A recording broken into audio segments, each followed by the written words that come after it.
Hello दोस्तों, स्वागत है आपका हमारे चैनल स्मार्ट एजुकेशन क्लासेस में। आज आपके लिए डीएलएड थर्ड सेमेस्टर की जो सीरीज चल रही है उसमें लाए हैं सामाजिक अध्ययन में भारतीय वित्त व्यवस्था और बजट। भारत में वित्त व्यवस्था क्या रहती है और बजट कैसे बनाए जाते हैं, ये सभी हम इस वीडियो में जानेंगे। यह है दोस्तों 24वां वीडियो है। इसके पहले 23 वीडियो ऑलरेडी बन चुके हैं सामाजिक अध्ययन के, जो बहुत ही महत्वपूर्ण वीडियोज हैं। तो अगर आपने उन्हें नहीं देखा है तो आप प्लेलिस्ट में जाकर देखिएगा, लिंक डिस्क्रिप्शन में दिया है। अगर आप चैनल पर नए हैं तो चैनल को सब्सक्राइब कर लीजिए और वीडियो को लाइक जरूर करें। चलिए शुरू करते हैं। देखिए, बजट क्या होता है। किसी भी अर्थव्यवस्था से में सरकार के आगामी वर्ष के आय और व्यय के ब्यौरे को बजट कहते हैं। याद रखिएगा, देखिए प्रश्न पूछा जा सकता है 1 नंबर में कि बजट क्या कहलाता है। तो किसी भी अर्थव्यवस्था में सरकार के आगामी वर्ष के आय और व्यय अर्थात इनकम और जो जाता है उसको ब्यौरे को बजट कहते हैं। लेकिन इस शब्द का उपयोग निजी कंपनी, कारपोरेशन इत्यादि के लिए भी किया जाता है। इसका शब्द किसके लिए? निजी कंपनियां भी मतलब आप भी हैं तो आपके परिवार का भी एक बजट होता होगा। तो इसी प्रकार जो कंपनियां हैं, कॉरपोरेशन इत्यादि सभी अपने लिए इस शब्द का प्रयोग करते हैं। बजट किस भाषा का शब्द है? बजट फ्रांसीसी शब्द है। किससे बना है? बुगे, बुगे शब्द से बना है, जिसका अर्थ होता है चमड़े का बैग। आप देखते होंगे जब भी लोकसभा में बजट पेश किया जाता है तो एक बैग में रख के लाया जाता है। तो इससे जरूर याद रखिएगा कि चमड़े का बैग होता है। किसका अर्थ? बुगे का। वर्तमान में इस शब्द को सरकार की वार्षिक आय और व्यय के ब्यौरे के व्यक्त के लिए करते हैं। सरकार की आय और व्यय के लिए इसका सर्वाधिक प्रयोग किया जाता है। भारत में इस ब्यौरे का प्रावधान संविधान के अनुच्छेद 112 में किया गया। 112 में किया गया है कि भारत में एक बजट होगा जो केंद्रीय बजट कहलाएगा। इसी तरह का प्रावधान राज्यों के लिए भी है। राज्य में भी बजट प्रस्तुत किए जाते हैं। आगे है विकासात्मक तथा गैर विकासात्मक व्यय। देखिए समझिए क्या होता है। सरकार द्वारा उठाए गए खर्च को 2 भागों में बांटा जाता है, विकासात्मक तथा गैर विकासात्मक। देखिए क्या होते हैं ये? वे सभी व्यय जो प्रकृति से उत्पादनकारी होते हैं विकासात्मक व्यय कहलाते हैं। जैसे कारखाने, बांध, पुल, सड़क, रेलवे इत्यादि पर किया गया खर्च यानी सभी निवेश। क्या ऐसे व्यय जो उत्पादनकारी होते हैं अर्थात जिनसे उत्पादन या वृद्धि होती है तो वो क्या कहलाते हैं? आपके विकासात्मक। जैसे देखिए बांध बना है तो उससे भी विकास होगा, उत्पादन होगा, लोग आवागमन करेंगे, सेम कारखाने से रोजगार मिलेगा। सड़क, रेल भी इसी के उदाहरण हैं। अगला है कि सरकारी खर्च जो प्रकृति से उपभोगात्मक होते हैं तथा जिसमें किसी भी प्रकार का उत्पादन शामिल नहीं होता है, गैर विकासात्मक व्यय कहलाते हैं। जैसे वेतन, पेंशन, ब्याज, अदायगी, छूट, रक्षा इत्यादि पर किया गया खर्च। देखिए गैर विकासात्मक, देखिए जिससे किसी भी प्रकार का विकास नहीं होना है लेकिन व्यय तो होना ही है। जैसे लोगों को वेतन दी जा रही है, पेंशन मिलती है, आपको ब्याज मिलते हैं बैंक इत्यादि पर, और किस्तों पे अदायगी, छूट मिलती है किसानों के लिए, कुछ भी किसी को भी छूट मिलती है। और रक्षा मंत्रालय जो खर्च करता है तो वो क्या है? गैर विकासात्मक। आगे है राजस्व। राजस्व क्या होता है? किसी कंपनी अथवा सरकार द्वारा पैसों का उपार्जन। उपार्जन क्या होता है? आय के रूप में अर्जन, जिसके कारण सरकार पर वित्तीय भार नहीं पड़ता। जैसे कर से प्राप्त आय, गैर कर आय तथा विदेशी अनुदान को राजस्व माना जाता है। आप जो भी देखिए सरकार को पैसे देते हैं, चाहे मनोरंजन कर हो या आपकी जमीन का टैक्स हो, मकान टैक्स हो या टोल टैक्स हो, कुछ भी टैक्स हो, सब राजस्व में आता है। अर्थात जो भी चीज आप, जो भी पैसे आप सरकार को दे रहे हैं, किस लिए? ताकि जो आपको सुविधाएं हैं वो मिल सकें, तो वही आपका राजस्व कहलाता है। गैर राजस्व क्या होता है? किसी कंपनी अथवा सरकार के द्वारा पैसे, धन की प्राप्ति जिसे आय अथवा उपार्जन की श्रेणी में नहीं रखा जाता है, गैर राजस्व स्रोत आय कहलाते हैं। जैसे ऋण के द्वारा धन की प्राप्ति।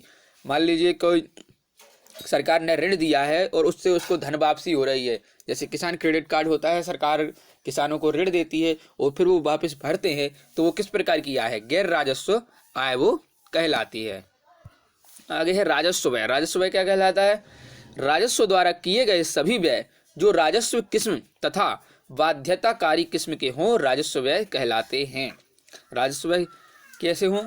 राजस्व किस्म के हों या बाध्यताकारी किस्म के हों, राजस्व व्यय कहलाते हैं। आगे देखिएगा, इस प्रकार के व्यय की मूल पहचान यह है कि वे उपभोगात्मक होते हैं, अर्थात उनका उपभोग किया जाता है तथा उनमें उत्पादक परिसंपत्ति सृजन करना शामिल नहीं है।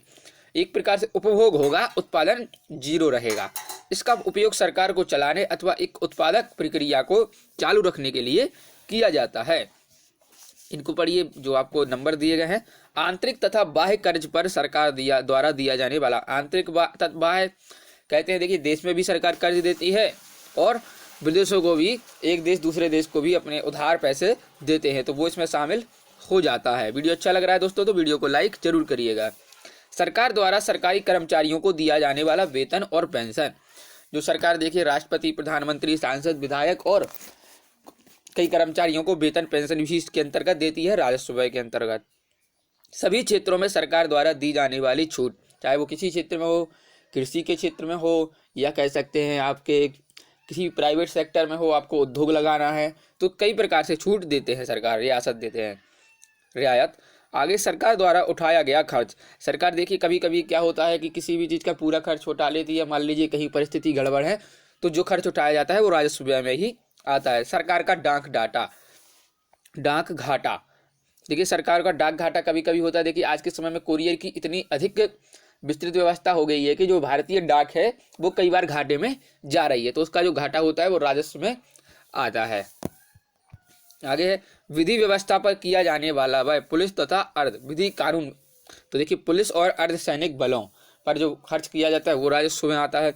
सामाजिक सेवाओं तथा आम सेवा प्रदान किए जाने पर किया गया है। देखिए सामाजिक सेवा जो आपके लिए सेवाएं दी जाती हैं, कई जगह धर्मशाला हैं, सरकारी बस इत्यादि आपको दिए जाते हैं, वो क्या होते हैं, राजस्व होते हैं। व्यय, सरकार द्वारा भारतीय राज्यों तथा अन्य देशों को दिया जाने वाला अनुदान, वही पहले वाली बात कही गई, ये हो गया राजस्व व्यय। अब आपका राजस्व घाटा क्या होता है, सरकारी बजट के राजस्व घाटे के कुल व्यय यदि कुल आय से अधिक हो तो घाटे की मात्रा राजस्व घाटा कहलाता है। देखिए समझिए क्या क्या है, सरकारी बजट के राजस्व की जो कुल व्यय है वो कुल आय से अधिक हो जाए, व्यय अधिक हो जाए और आय आपकी कम रहे तो वो क्या कहलाएगा, आपका राजस्व घाटा कहलाता है।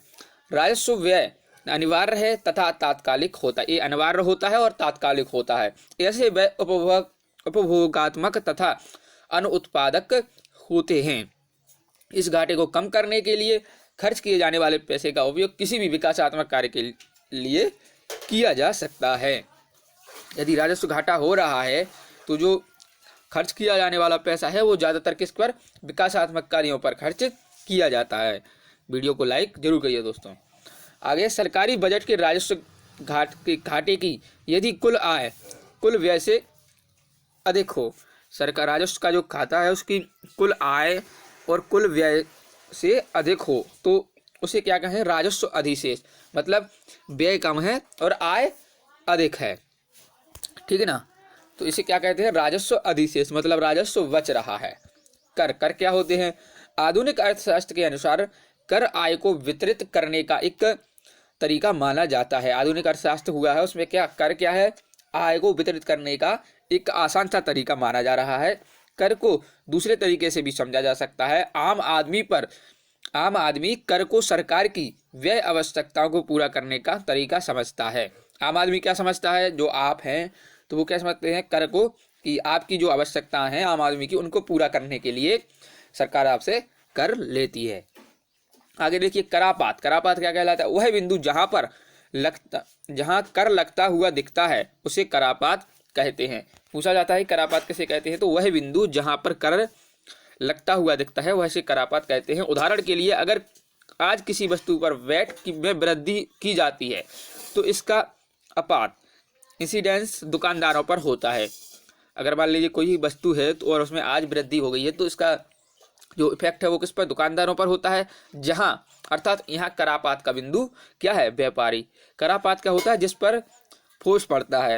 मान लीजिए वस्तु तो किसके पास रखी थी, दुकानदार के पास, तो ज़्यादा फायदा भी होगा तो उसे होगा और घाटा भी होगा तो ही उसे होगा।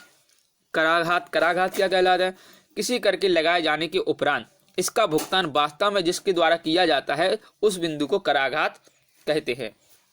किसी कर के लगाए जाने पर इसमें जो व्यक्ति मेन होता है, जिस पर वास्तव में जिसके द्वारा क्या किया जाता है, इसका पेमेंट किया जाता है, तो उसे क्या कहते हैं, उसे कराघात कहते हैं। अगला है आपका कि प्रत्यक्ष कर क्या है, प्रत्यक्ष कर और अप्रत्यक्ष कर, ये जरूर पढ़ के जाइए, बहुत इंपॉर्टेंट होते हैं। वैसा कर जिसमें करापात और कराघात दोनों एक ही बिंदु पर हों, करापात भी एक बिंदु पर हो और कराघात भी एक बिंदु पर हो, उसे प्रत्यक्ष कर कहते हैं। उदाहरण के लिए आयकर जो आप स्वयं भरते हैं, प्रत्यक्ष कर जो आपका कस्टमर है वो प्रत्यक्ष रूप से भरे सिंपल में, तो उसे क्या कहते हैं, प्रत्यक्ष कर।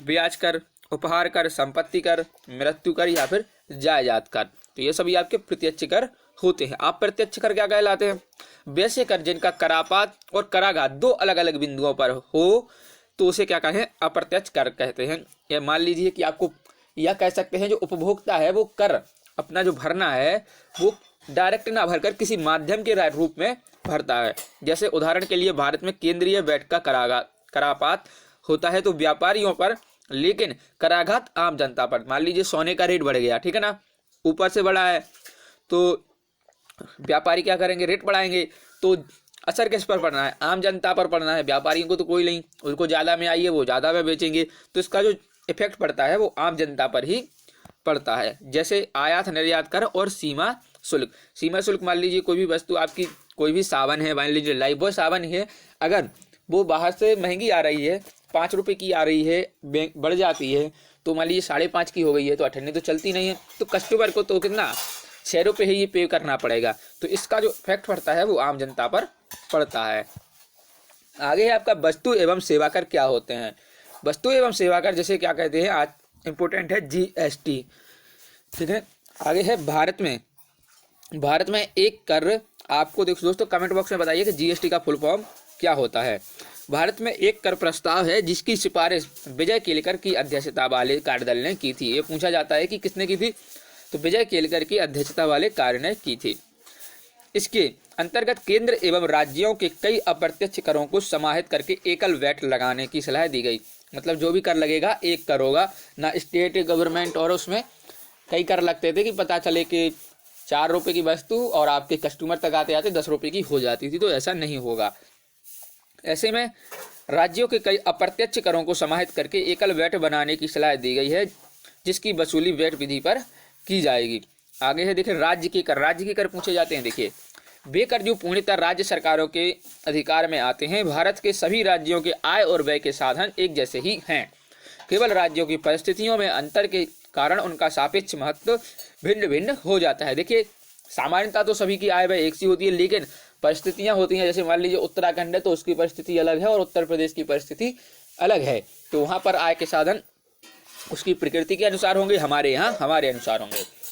तो और देखिए ये जरूर याद रखिएगा, टोल टैक्स भारत सरकार द्वारा नहीं लगाए जाते। जो टोल टैक्स होते हैं, आप कहीं जाते होंगे तो आपने देखा होगा कि आपकी गाड़ी पर टैक्स लगता है 100 रुपये 50 रुपये, तो वो क्या राज्य सरकार का उपक्रम होता है। तो ये था वीडियो दोस्तों, बजट और वित्तीय, इसमें हमने सारी चीज़ें समझी हैं। वीडियो अच्छा लगा तो वीडियो को लाइक करें और ज़्यादा से ज़्यादा दोस्तों के साथ शेयर करें, और चैनल को सब्सक्राइब नहीं किया है तो चैनल को सब्सक्राइब कर लीजिए। मिलते हैं अगले वीडियो में। जय हिंद, जय भारत।